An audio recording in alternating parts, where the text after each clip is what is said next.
அடேங்கப்பா, முருங்கையில துவையல் இவ்வளோ ஒரு டேஸ்டா! பேஷ் பேஷ் ரொம்ப நல்லா இருக்கு. இந்த துவையல் செஞ்சு உங்கள் வீட்டில் உள்ளவங்க அசத்துங்க. உங்களுக்கு எல்லாரோட பாராட்டும் கிடைக்குங்க. அவ்வளோ ஒரு டேஸ்ட்டுங்க. Super super. அன்பு சொந்தங்களுக்கு வணக்கம். ரொம்ப நாள் வச்சு உங்களை ராதியா அமுதன் சமையல் உங்களை சந்திச்சு. நம்ம கிராமத்துங்க சமரங்கபுரத்துக்கு போயிருந்தேன். இங்கே எங்கள் வீட்டில் கொஞ்சம் முருங்கையில கிடச்சிதுங்க. அந்த முருங்கையில துவையல் எப்படி செய்யலான்னு காட்டி தரலாம்.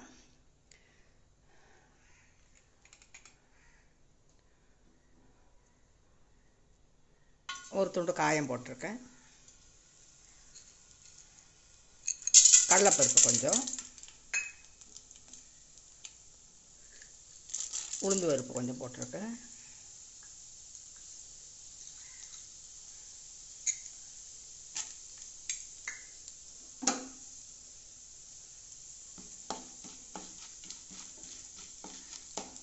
ஊருக்கு போயிருந்தபோது அங்கே எங்கள் சித்தி சொல்லி தந்தாங்க. அந்த காலத்தில் நாங்கள் இந்த துவையல் செய்வோம். உடம்புக்கு அவ்வளோ நல்லது. உடம்புக்கு தேவையான எல்லா சத்தும் இந்த முருங்கைக்கீரையில் இருக்குது. வாரத்தில் 2 நாள் 3 நாள் முருங்கையில் சாப்பிட்டா அவ்வளோ நல்லது. ஏன்னா அவங்களுக்கு இப்போ 90 வயசு ஆக போகுது. கண்டிப்பாக நம்பி தான் ஆகணும் அவங்க சொல்லும்போது. உண்மைதான்.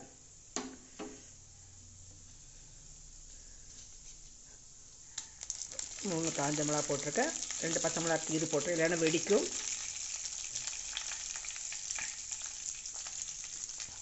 பூண்டு ஒரு 6 பூண்டு போட்டிருக்கேன்.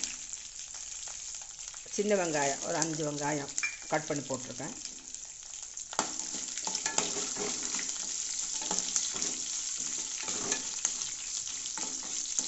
எல்லாமே நல்லா ஒன்று வதக்கி எடுக்கணும்.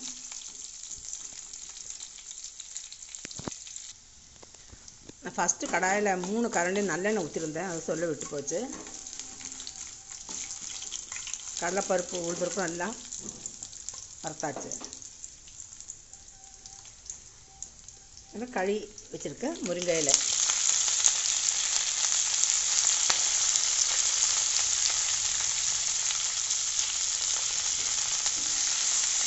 நல்லா வதக்கி எடுக்கணும்.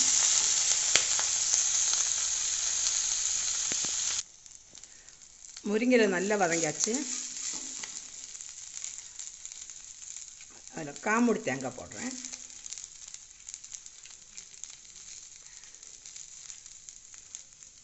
மூணு எனக்கு கறிவேப்பிலை போட்டிருக்கேன்.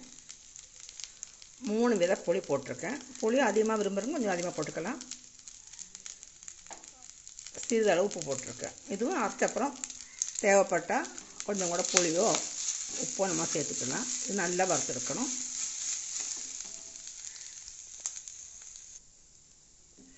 தேங்காய் வாசம் வர வரைக்கும் வறுத்தாச்சு. இவ்வளோதாங்க. சித்தி சொல்லுவாங்க, அந்த காலத்தில் எங்கள் குடும்பத்தில் 10 பேர் எங்கள் வீட்டில் இருப்பாங்க. நாங்கள் 10 பேருக்குள்ள துவையிலும் அம்மியில் வச்சு தான் அரைப்போம். அம்மியில் அரைச்சி அவ்வளோ டேஸ்ட்டாக இருக்கும். நம்ம அம்மிக்கு எங்கள் போதுக்கு அது சூடு ஆறின அப்புறம் மிக்ஸி ஜாரில் போட்டு அரைச்சி எடுத்துட்டா போதும்.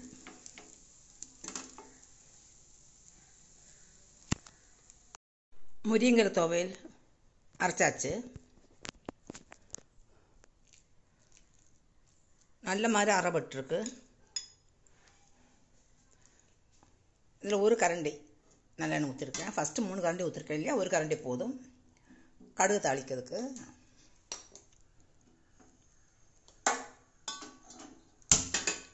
விருப்பம் உள்ளவங்க கடுகு தாளிச்சிட்டா போதும், இல்லைன்னா இப்படியே கூட சாப்பிட்டுக்கலாம். கொஞ்சம் கடுகு, கொஞ்சம் உளுந்து பருப்பு, 2 காஞ்ச மிளகாய் பிச்சு போட்டிருக்கேன்.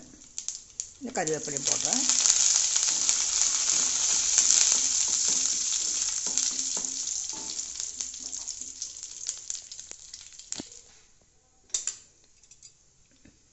முருங்கையில துவையில் இது ஊற்றுறேன்.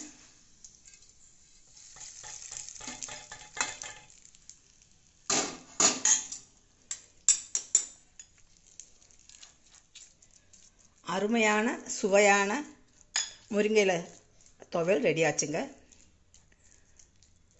இவ்வளோ டேஸ்ட்டாக இருக்குன்னு நினைக்கவே இல்லைங்க. நானே ஃபஸ்ட் டைம் தான் செய்கிறேன். இவ்வளோ ருசியா முருங்கை இலைக்கு! அது நம்ம ஊர் நம்ம கிராமத்தில் உள்ள நம்ம வீட்டில் உள்ள முருங்கை இலைங்க. நம்ம ஊருக்கு வரும்போது கண்டிப்பாக நீங்கள் எல்லோரும் முருங்கை இலை வந்து பறிச்சிட்டு போங்க. இனி அடுத்த வீட்டிலேருந்து யார் வீட்டிலேருந்து முருங்கை இலை வாங்கி இது மாதிரி துவையல் செஞ்சு பார்க்கணும், இந்த டேஸ்ட்டு வருதான்னு. சுவைன்னா அப்படி ஒரு சுவைங்க, டேஸ்ட்டுங்க. இப்போவுமே சாப்பிடணும் போல் தோணுதுங்க.